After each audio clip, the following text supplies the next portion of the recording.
buena idea es algo que nace de tu obsesión, no de tu chispazo, no de tu eureka. ¿Y cómo hago un vaso distinto? No, no, es eso que te obsesiona, que te apasiona, que te quita el sueño. Tengo mi idea, defino mi objetivo, elijo los elementos que van a acompañar a mi idea y luego los ensamblo de una manera impecable. No importa tu conocimiento del vocabulario, no importa tu corporalidad, no importa. Cómo tanta gente tenía ideas súper poderosas, movilizadoras, que tendrían todo el potencial del mundo y no pasaba nada. ¿Cómo es posible que algo que le salva la vida a un ser humano se siente irrelevante? Hay una diferencia entre informar y comunicar. Y aquí nos vamos al diccionario. Cuando yo te informo, te estoy entregando algo que no necesita volver, que no necesita discusión, que no necesita diálogo. Yo te informo una ley, yo te informo un parámetro, yo te informo el dato del resultado, yo te lo informo. Ahí no hay necesidad de mayor esfuerzo y por eso también a veces desgastamos tanto esta acción y nos enredamos tanto la vida. Ahora, yo tengo un número, el número no me sirve, necesito un número diferente y necesito tu cabeza para ver cómo hacemos que el número sea diferente. Ahí se abrió la comunicación. Pero fíjate que ahí en el pedacito corporativo, inmediatamente ese punto de conversación se vuelve de los dos. Deja de ser mío, deja de ser mi idea. Entonces, en el universo empresarial, el gran reto es que esa diferencia no existe. Y más con todo el tema de cambiar el liderazgo y ponernos esta capa de seres humanos superpoderosos, no de poder, sino tenemos que tener todas las capacidades, ser perfectos al hablar, vernos divinamente, saber tratar a la gente, sonreír todos los días. Son tantos puntos de la lista de chequeo que adivina dónde queda comunicar, pero toca. Entonces, si yo de verdad quiero hacer un ejercicio poderoso con mis ideas, también tengo que entender cuándo informo y cuándo comunico. Y hacer ese corte con claridad, también para que las expectativas del otro lado no crezcan. Porque imaginémonos que aquí tenemos un escenario empresarial y que yo necesito que tú incrementes el nivel de las ventas. Yo ¿qué podría hacer contigo? Decirte, mira, es que vamos 26% por debajo del indicador, mira a ver cómo lo resuelves. ¿Hay comunicación? No hubo. Si yo lo que necesito es que tú me ayudes a ver por qué no estamos llegando, por qué nos está faltando, abro el diálogo y cambia el ejercicio. Y fíjate que ahí no hay técnica, no hay PowerPoint de 800 diapositivas, no hay una cantidad de cosas porque no se necesita. Y aparece otra patica más. Y es, como te gusta lo simple o lo sencillo, es, no necesitas enredarte la vida para ser un gran comunicador. No lo necesitas.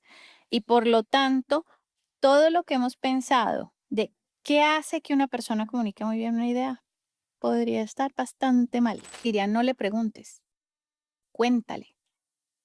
Y mira lo que pasa cuando le cuentas.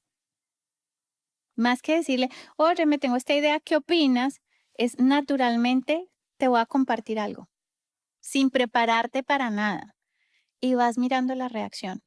Porque también puede pasar que yo crea que esta es la mejor idea de mi vida.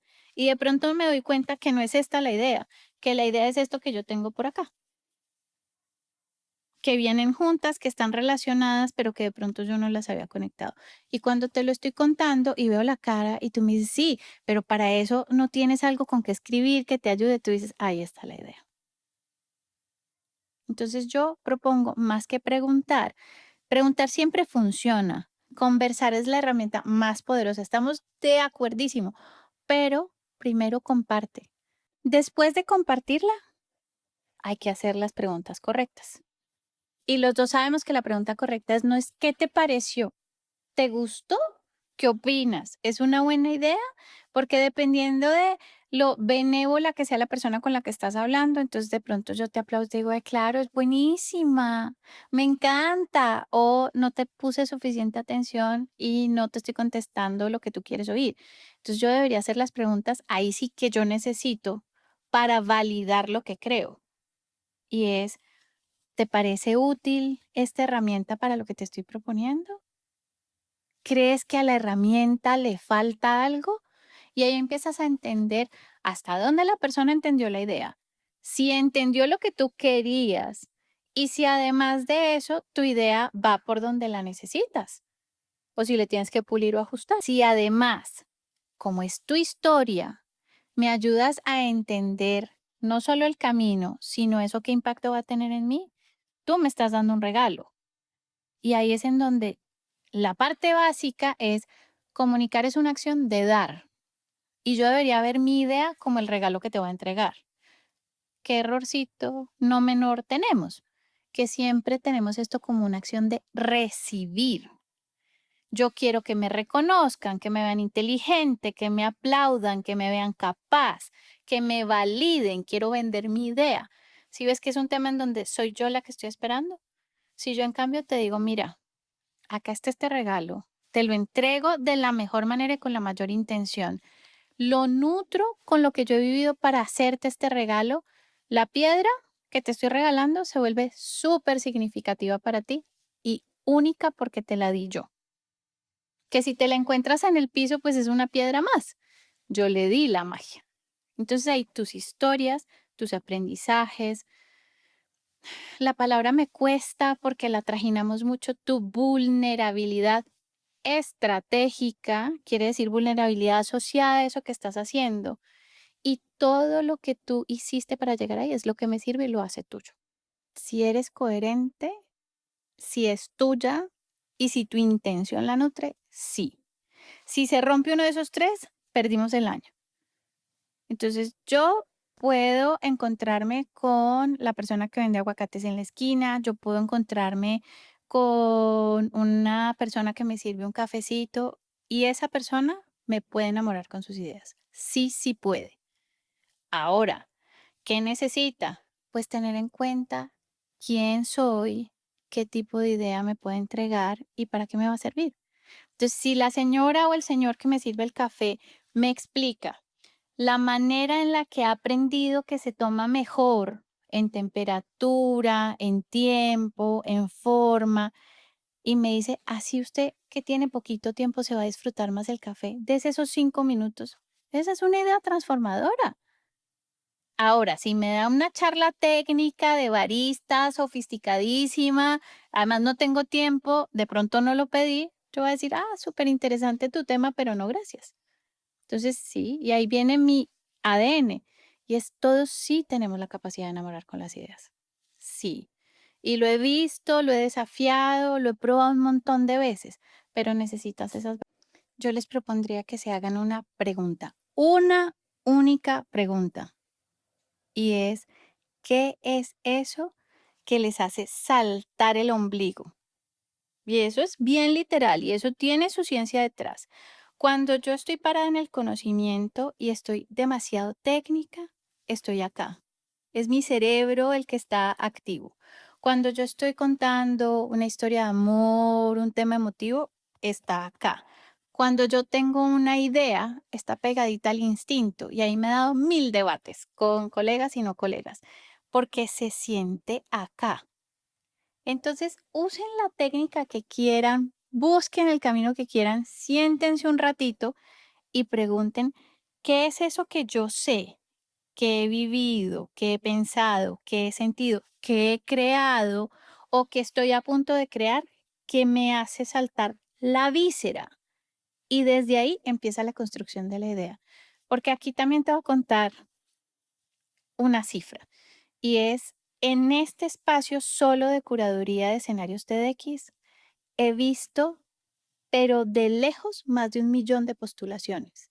Tú sabes que al escenario al que te presentaste tú llegaron más de 300 y tantas, 400. O sea, esta cifra que les estoy dando no es acá la manga.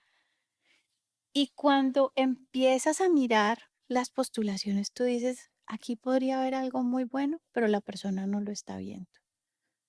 En un porcentaje. Hay otras que ni siquiera lo ves.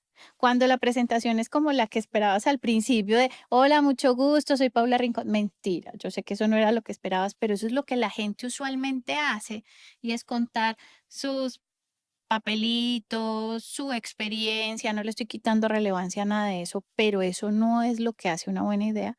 Entonces la gente deja la idea por allá guardada. Y hay un ejemplo que a mí me encanta y les propongo que la busquen. La charla la hizo una mujer que se llama La Pesada de Moda.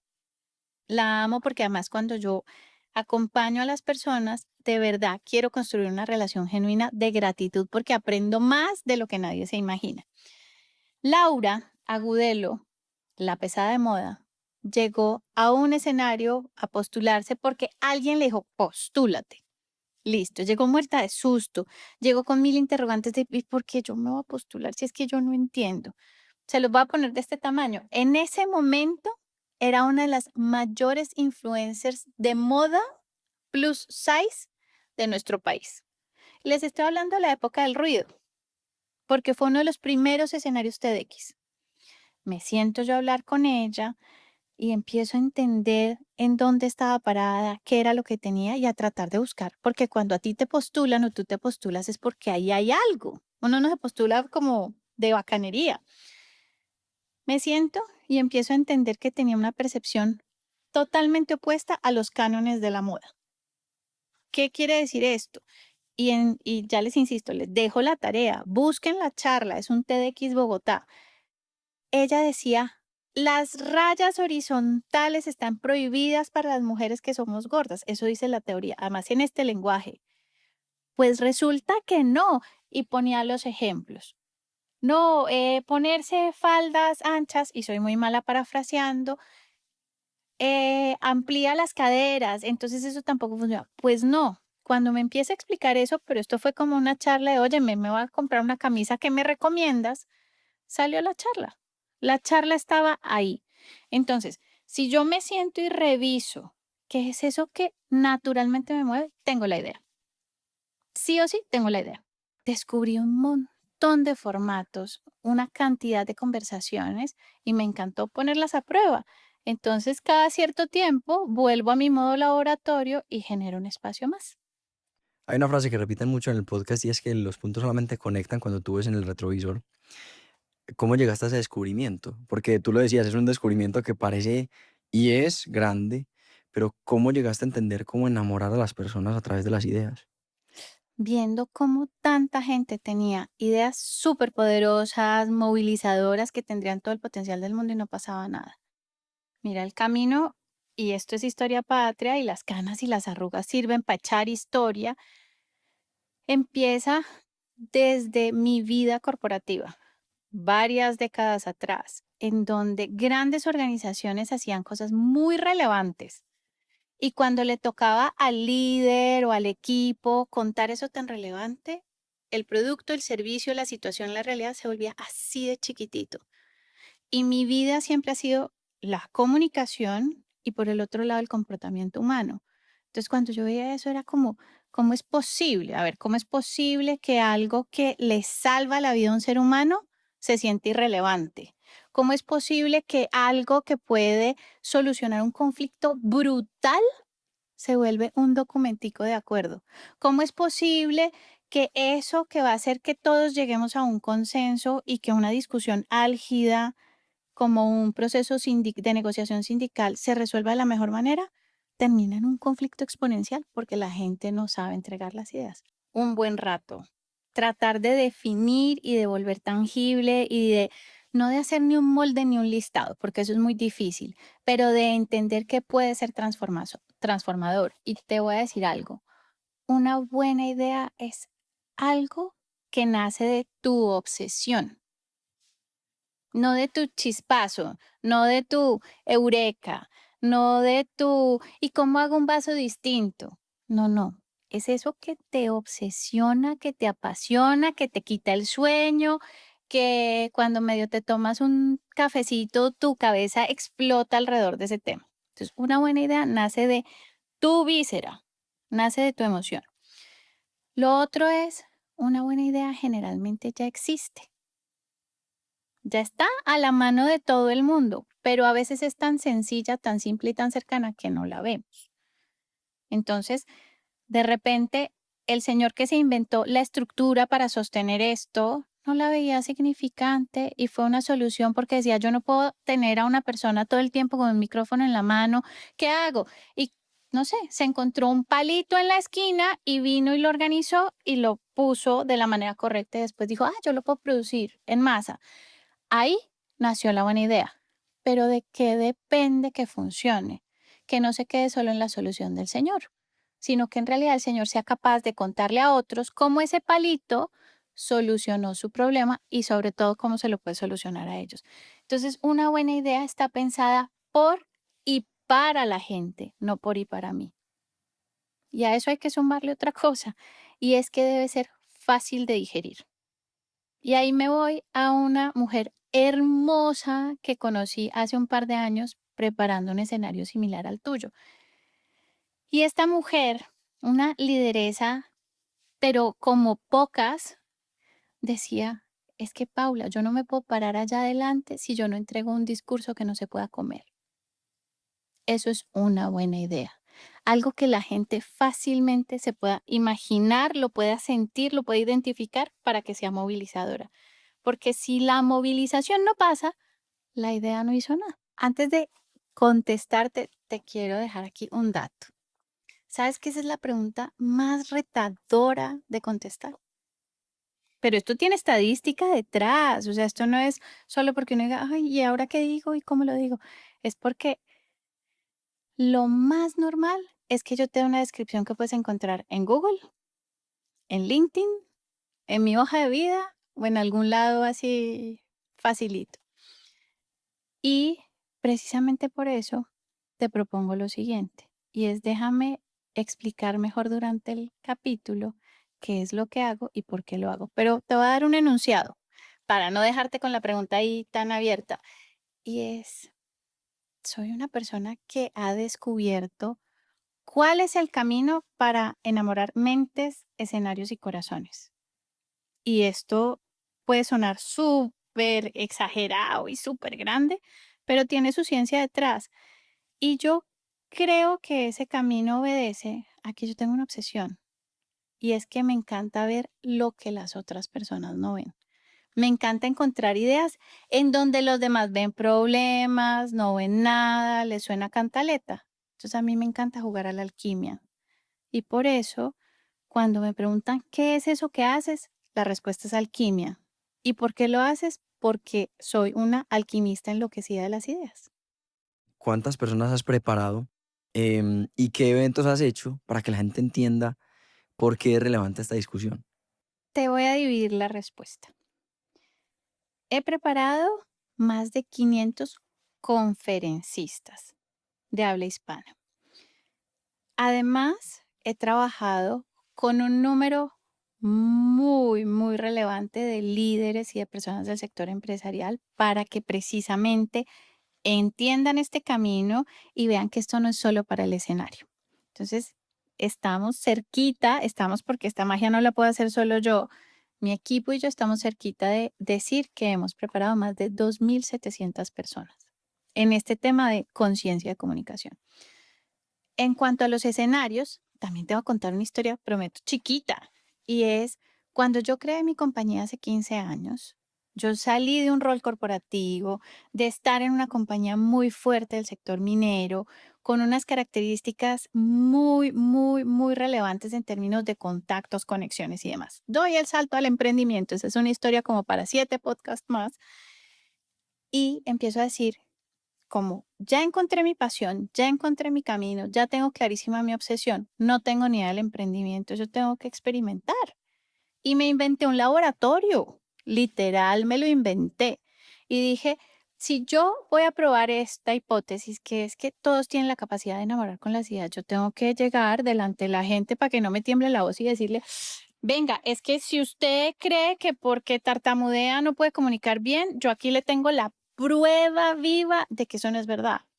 Y así he acompañado más de 70 escenarios de transmisión de conocimiento. ¿Esto qué quiere decir?